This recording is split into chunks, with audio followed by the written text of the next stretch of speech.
Hello everyone, ये आपकी maths की क्लास 10th की बुक है जिसमें से हम आप चैप्टर नंबर 8 करेंगे और चैप्टर नंबर 8 की एक्सरसाइज नंबर 8.1 करेंगे। ओके, तो ये आपकी एक्सरसाइज है 8.1 जिसमें से हमने 1 to 4 क्वेश्चन ऑलरेडी कर लिए थे। जिन्होंने नहीं देखा वो डिस्क्रिप्शन में मैंने लिंक दे दिया है, आप जाकर वहाँ पर चेक कर सकते हैं और कर सकते हैं क्वेश्चंस। तो आज हम नेक्स्ट क्वेश्चंस करेंगे जो कि 5 से स्टार्ट होते हैं। ठीक है, 1 to 4 क्वेश्चन में मैंने आपको इंट्रोडक्शन भी दिया था और उसके क्वेश्चंस भी आपको सॉल्व कराए थे। अब आप नेक्स्ट क्वेश्चन की तरफ चलेंगे तो क्वेश्चन नंबर 5 में आते हैं सीधा हम कि कोस सेकंड थीटा जो है वो 13/12 है। Calculate all other trigonometric ratios. ठीक है, तो यहाँ पर आपके पास सेकंड थीटा दे रखा है 13/2। ओके, तो हम इस क्वेश्चन को लिख लेते हैं। Question number 5, secant theta is given to you that 13/12। ठीक है, और क्वेश्चन में secant थीटा जो है 13/12 गिवन है, तो मुझे निकालना है sine theta, cos theta, tan theta, cot theta और कॉसेक थीटा। ठीक है, 6 ही मेरे पास आपके पास ट्रिग्नोमेट्री की रेशियोज होती हैं। साइन होता है, कॉस होता है, टैन होता है, कॉट होता है और आपके पास कॉसेक होता है। ठीक है, तो ये जो आपके पास एक दे रखा है, बाकी पांचों मुझे क्या करनी है, निकालनी है। तो एक वैल्यू जो है सेकेंड थीटा की वो 13/12 है। सेकेंड थीटा जो है वो आपके पास क्या होता है, h/b होता है। h मतलब हाइपोटेन्यूज होता है और b मतलब क्या होता है, बेस होता है। ठीक है, तो इसका मतलब कि यहाँ पर इस h के अकॉर्डिंग जो है 13 गिवन है और b के अकॉर्डिंग मुझे 12 गिवन है। तो h की वैल्यू जो है यहाँ पे 13 लिख लेंगे और b की वैल्यू जो है यहाँ पर 12 निकलेंगे। तो बाय पाइथागोरस थ्योरम के अकॉर्डिंग, पाइथागोरस थ्योरम के अकॉर्डिंग मेरे पास क्या थ्योरम होती है, h² इक्वल टू क्या होता है, p² प्लस में b², जिसमें से मुझे दो वैल्यू इसकी और क्या गिवन है, इसकी वैल्यू गिवन है। ये मुझे क्या करना है, फाइंड आउट करना है। तो h की वैल्यू आप यहाँ रख देंगे 13 का स्क्वायर, p की वैल्यू मुझे निकालनी है, b की वैल्यू जो है 12 का स्क्वायर रखेंगे यहाँ पर क्योंकि मुझे दे रखा है। 13 का स्क्वायर कितना होता है, 169 होता है। ठीक है, p का स्क्वायर मुझे निकालना है और 12 का स्क्वायर कितना होता है, 144 होता है। ठीक है, तो उसके बाद आपको क्या करना है, p की वैल्यू निकालनी है।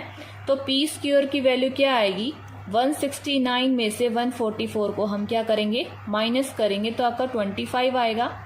ओके, तो p की वैल्यू एग्जैक्टली क्या आ जाएगी, p की वैल्यू आ जाएगी एग्जैक्टली निकल कर कि √25। ठीक है, इट मीन्स वो 5 आ गया। p की वैल्यू आ चुकी है 5।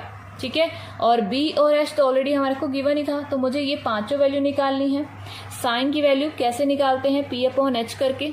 ठीक है, ये लर्न करने का तरीका भी मैंने आपको बता रखा है, कैसे इसको शॉर्ट फॉर्म में लर्न करना है। डिस्क्रिप्शन में आपको लिंक दे रखा है, आप जाके देख लीजिएगा। p की वैल्यू मैंने 5 निकाली है, तो 5 में h की वैल्यू ऑलरेडी यहाँ पे 13 गिवन है, तो लिखेंगे 5/13।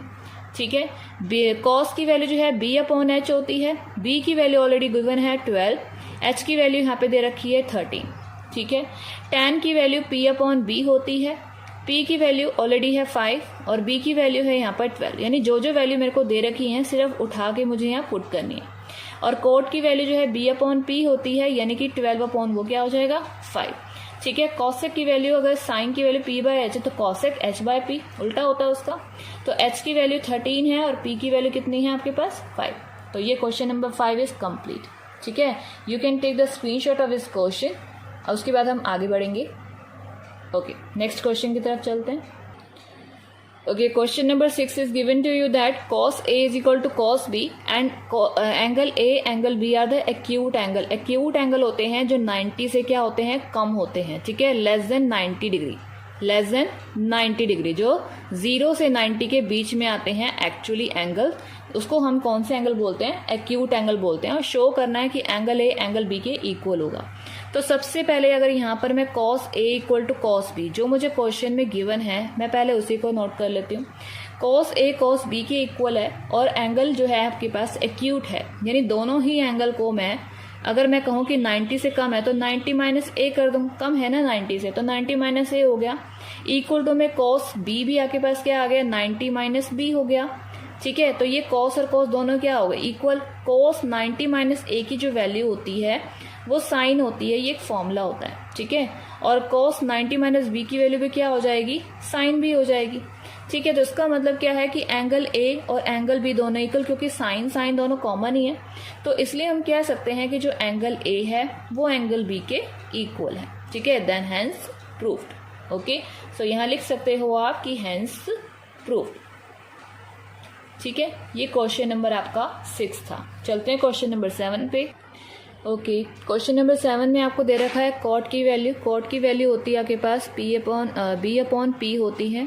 अब ये लर्न करने की ट्रिक मैं ऑलरेडी आपको क्वेश्चन में यानी नेक्स्ट वीडियो में दे चुकी हूँ, आप लिंक में आप चेक कर सकते हैं। तो यहाँ पर आपके पास बी अपॉन पी है, तो बी की वैल्यू 7 और पी की वैल्यू 8 है, तो मुझे एच निकालना है, तो पाइथागोरस थ्योरम ही लगाएंगे। तो पाइथागोरस थ्योरम के अकॉर्डिंग, ठीक है, एच की वैल्यू मेरे को निकालनी है और p की वैल्यू मुझे दे रखी है 8 और b की वैल्यू भी मुझे दे रखी है 7। स्क्वायर करेंगे तो ये हो जाएगा 64 और 7 का स्क्वायर होता है 49, h स्क्वायर हो गया। तो h की वैल्यू जो है वो रूट में क्या आ जाएगी, पहले तो 113 इन दोनों का टोटल, और स्क्वायर जब हटता है तो रूट लग जाता है। तो ये h की वैल्यू आ चुकी है, मुझे निकालनी है इसकी वैल्यू। तो की वैल्यू आई है रूट 113। तो उसके बाद हमें क्या निकालना है, साइन और कोस। क्वेश्चन में जो निकालना है हमें पहले वो देखना है। देखो इसमें क्वेश्चन में मुझे 1 plus sine 1 minus sine 1 plus cos 1 minus cos, दो चीजें निकालनी, एक साइन और एक कोस। तो हम वैल्यू भी सिर्फ दो ही निकालेंगे जो मुझे चाहिए, ठीक है। जो नहीं चाहिए उसे हम नहीं निकालेंगे।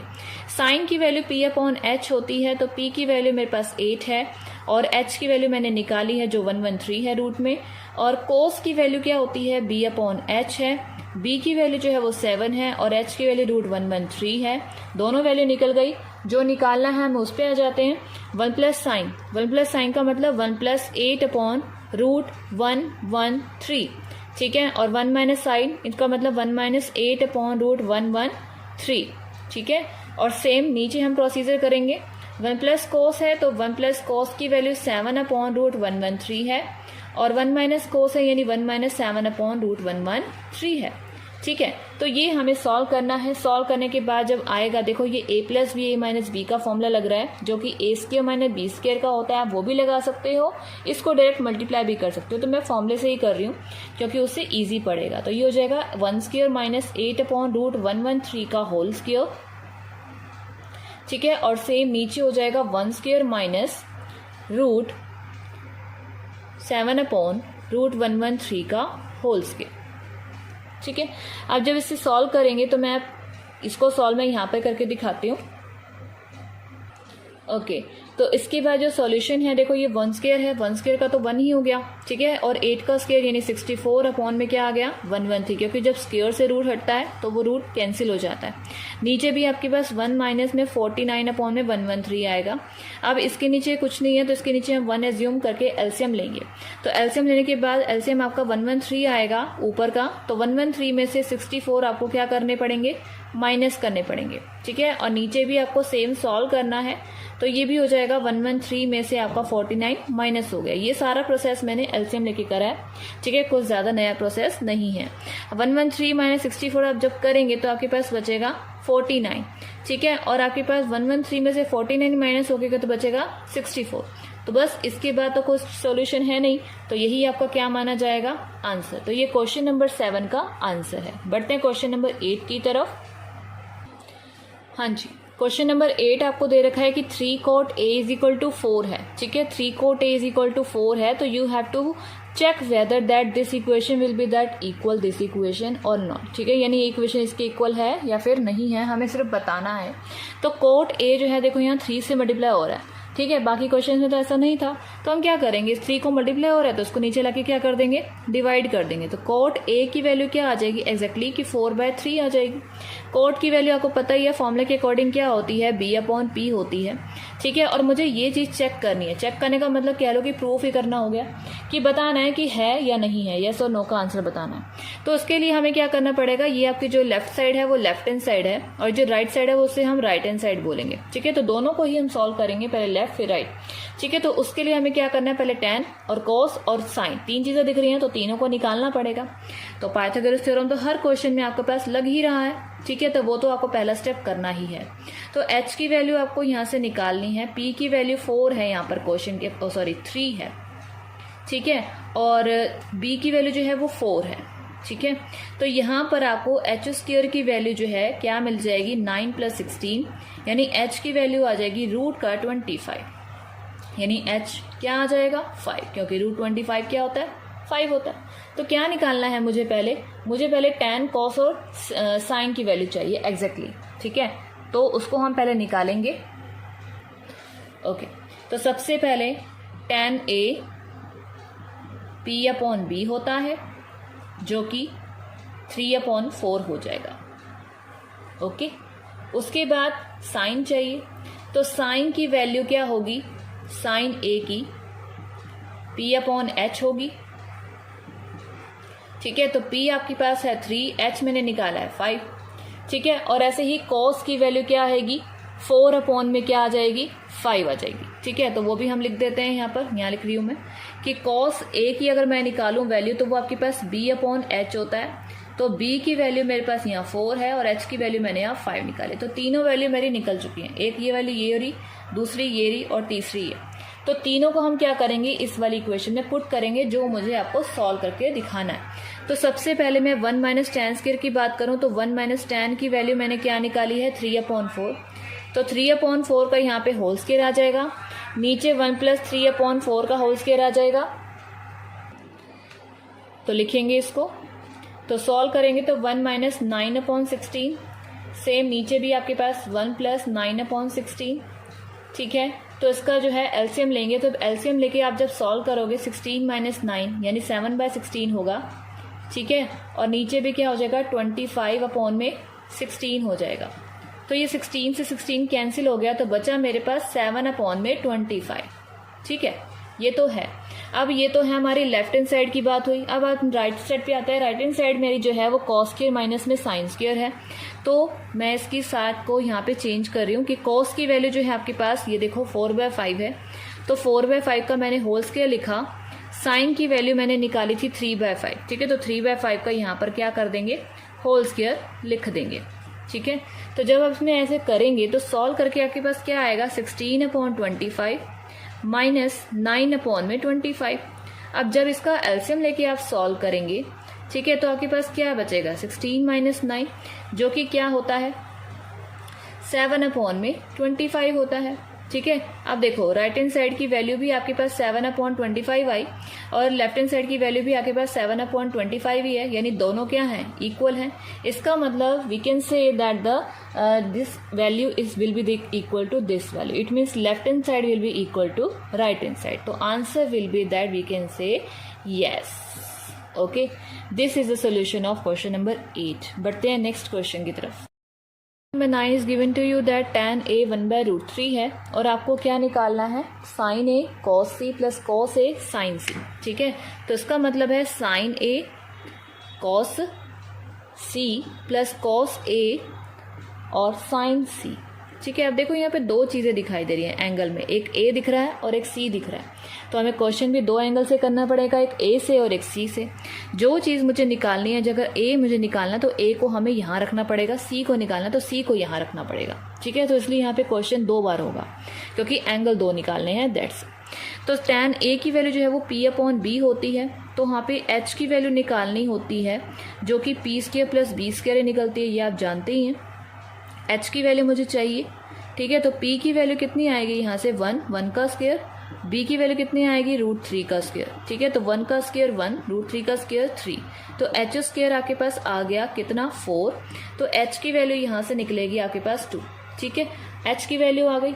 अब मुझे देखो यहाँ पे एक sin A चाहिए और एक cos A चाहिए। A से A निकलेगा, C से C निकलेगा। ठीक है, तो यहाँ से tan A की वैल्यू दे रखी थी, तो मुझे अब यहाँ से sin और cos की वैल्यू निकालनी है। तो sin A की वैल्यू P/H होगी, तो P की वैल्यू है यहाँ पर 1 और H की वैल्यू है 2, और cos A की वैल्यू जो होगी वो B/H होगी। ठीक है, B की वैल्यू जो है यहाँ पर कितनी है, √3, और H की वैल्यू जो है यहाँ पे मैंने निकाली है जो कि वो 2 है। ठीक है, तो ये आपके पास वैल्यू निकल गई। साइन की और कोस की। अब उसके बाद मुझे यहाँ से इस वाले पार्ट से, ठीक है, मुझे सी भी निकालना है। तो सी निकालने के लिए आप सोचोगे इसकी डायमेंशन तो है नहीं, कुछ है नहीं, लेकिन यहाँ पे एक वैल्यू दे रखी थी ना, तो tan a की वैल्यू 1/√3 है। p/b लिखा तो ये आपका p होता है और ये आपका b होता है और ये आपका h। p मतलब परपेंडिकुलर, b मतलब बेस और h मतलब हाइपोटेन्यूज।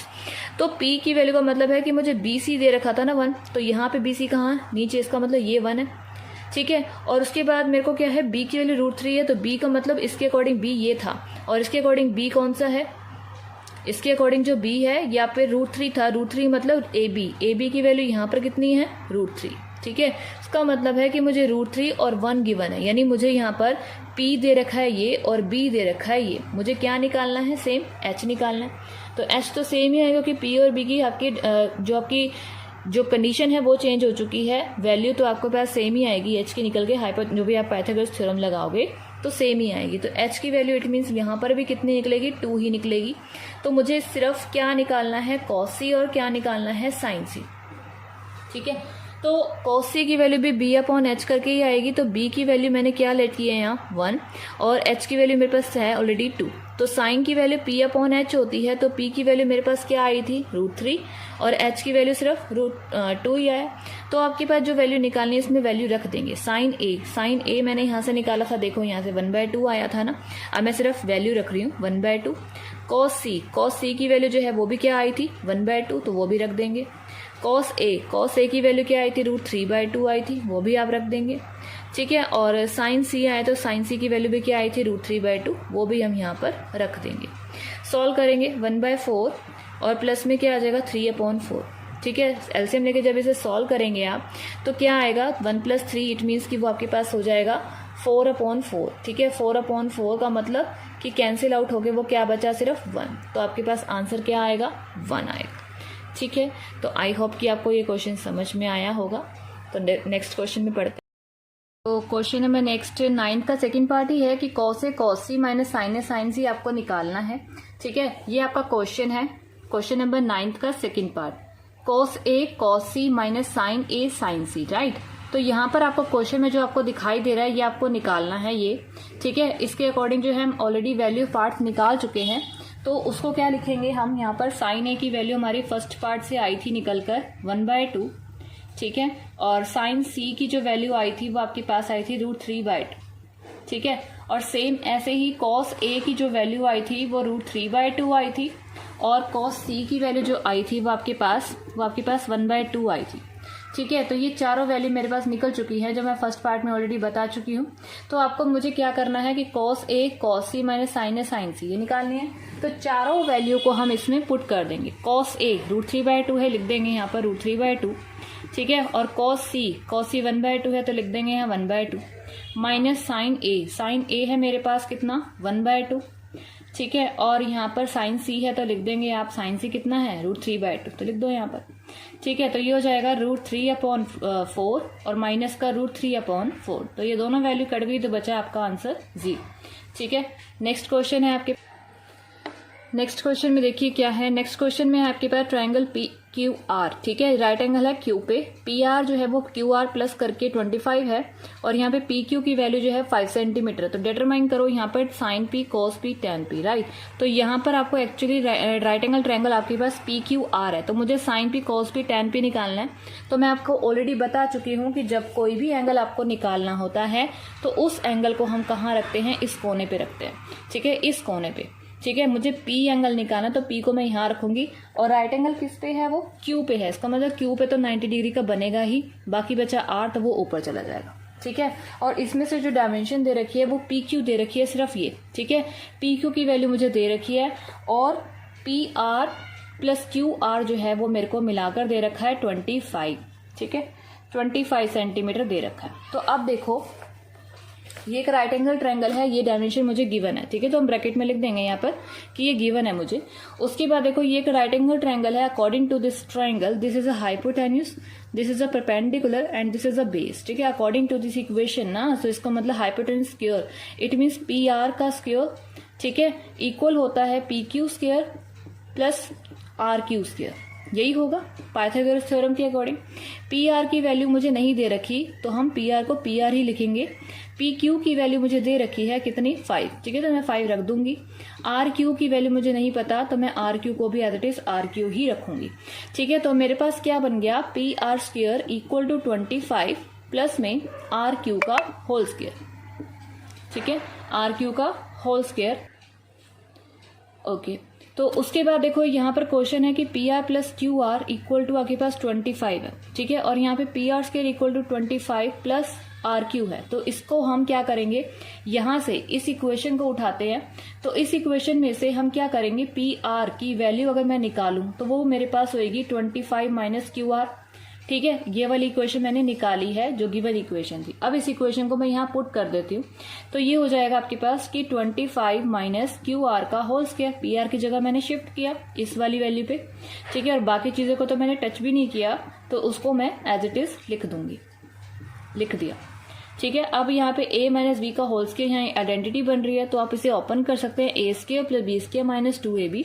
तो जब इसका स्क्वायर करेंगे तो 6 to 5 plus Q are square minus 2ab यानी कि माइनस का 50 क्यू आर और इक्वल टू क्या है 25 प्लस क्यू आर स्क्वायर यानी आर क्यू या क्यू आर एक ही बात है, ठीक है, सेम लिख दिया मैंने। अब यहाँ पर क्या है कि 25 है, ये क्यू आर स्क्वायर है और ये भी क्यू आर स्क्वायर है, जब इधर जाएगा तो ये तो कट ही जाएगा, ठीक है। तो बचा क्या मेरे पास 6 to 5 minus 50 q are equal to 25। तो 6 to 5 माइनस का क्या आ जाएगा 25 इक्वल टू में 50 क्यू आर। तो 6 to 5 में से 25 जाएगा तो बचेगा सिर्फ 600 इक्वल टू में क्या बचा 50 क्यू आर बचा, ठीक है, यही बचा 600 इक्वल टू में 50 क्यू आर बचा। जब इसको आप अगर सॉल्व करेंगे तो सॉल्व करने के बाद आपको क्या मिलेगा, मेरे को जो मिला है वो 600 इक्वल टू 50 क्यू आर मिला है, ठीक है। तो क्यू आर की वैल्यू क्या आएगी, वो आएगी 600 डिवाइडेड बाय 50, ठीक है। इट मीन्स कि वो कितना आ गया, जब इसको कैंसिल आउट करोगे तो क्यू आर की वैल्यू मुझे क्या मिली 12 मिली। क्यू आर का क्या मतलब कि मुझे ये मिल गया, ये परपेंडिकुलर मुझे 12 मिल गया, ठीक है। अब क्यू आर की वैल्यू 12 है तो गिवन इक्वेशन के अकॉर्डिंग अगर क्यू आर की वैल्यू आ चुकी है तो पी आर की वैल्यू क्या आएगी, पी आर की वैल्यू क्या आएगी, पी आर की वैल्यू आप लिखेंगे कि 25 माइनस क्यू आर यानी कि 12। तो इसका मतलब है पी आर की वैल्यू क्या बनी 13। तो पी आर की वैल्यू जो है वो क्या बनी 13 बनी, ठीक है, यस। तो इस क्वेश्चन के अकॉर्डिंग जो है मेरे पास पी क्यू की वैल्यू जो है वो 12 आ चुकी है, सॉरी।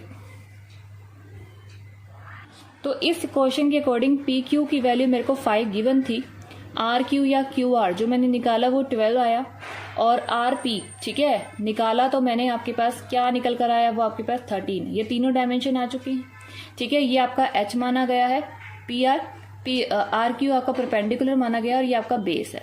तो इस क्वेश्चन के अकॉर्डिंग मुझे क्या निकालना था, मुझे निकालना है sine p, cos p and tan p, ठीक है। तो हम तीनों वैल्यू को निकालते हैं। साइन पी का मतलब है पी अपॉन एच, पी क्या है आर क्यू और एच क्या है पी आर। तो आर क्यू कितना है 12 और एच कितना है 13, ठीक है, तो आ गई वैल्यू। कॉस पी का मतलब है, कॉस का मतलब बी अपॉन एच, तो बी क्या है मेरे पास इसके अकॉर्डिंग 5 और एच क्या निकाला है मैंने 13, ठीक है, तो मैं लिख दूंगी यहाँ पर 30।